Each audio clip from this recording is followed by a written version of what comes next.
Curious how languages came to be. Well, let's find out with the Tower of Babel story from Genesis. So, back in the day, everyone on Earth spoke the same language. People decided to build a city with a tower reaching up to the sky, right in the land of Shinar. They wanted to make a name for themselves and stick together. But God saw what they were doing and said, if they all speak the same language and work together, nothing will be impossible for them. So what did God do? He confused their language so they couldn't understand each other anymore. The people stopped building the city and scattered all over the world. The place was called Babel, which means confusion. That's why we have so many languages today. Pretty cool, right? And that's a quick look at the Tower of Babel from Genesis 11. If you think faith is just a word, but still long for something more, then follow Abram's incredible journey. In Genesis 12, a man named Abram hears a voice. It's God calling him to leave everything behind, his country, his people, his father's household, and journey to an unknown land. God promises Abram three things: a great nation, a blessed name, and that all families on earth will be blessed through him. Can you imagine the faith it took to heed that call? Abram packs up, takes his wife Sarai and nephew Lot, and sets off, trusting in the divine promise.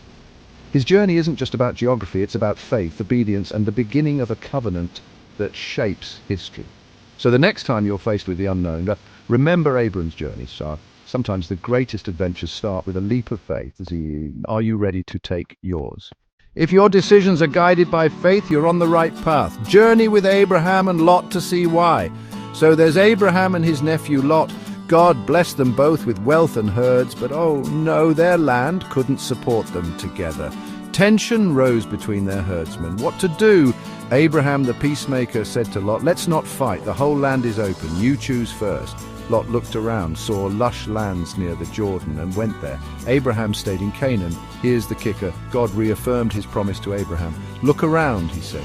All this land will be yours, your descendants will be countless. So, what's the takeaway? Abraham chose peace and faith over conflict, and God provided. Sometimes stepping back can move you forward. Faith, family, and wise decisions, that's the legacy of Abraham and Lot.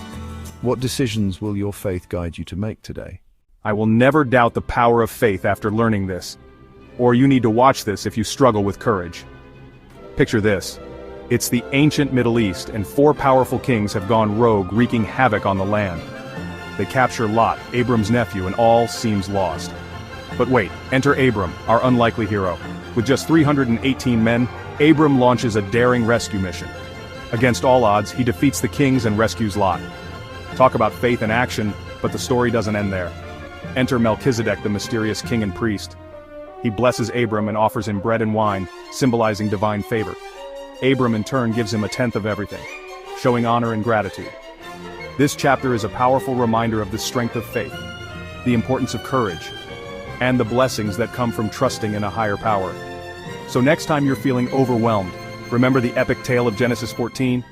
Stay inspired and keep the faith. Why do so many people find hope in Genesis 15? Today we'll dive into this divine covenant. In Genesis 15, Abram is feeling uncertain about his future. God speaks to him in a vision saying, "Do not be afraid, Abram. I am your shield, your very great reward." Imagine the comfort in those words. Abram questions how he can be blessed without children. God then takes him outside and says, "Look up at the sky and count the stars, if indeed you can count them."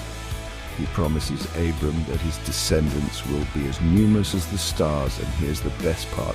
Abram believes God, and this faith is credited to him as righteousness. It's a moment that shows the beauty of trust and the power of divine promises. So remember, no matter how uncertain things may seem, there's always a promise shining bright just like the stars. Dive into Genesis chapter 15 and find your own spark of hope today.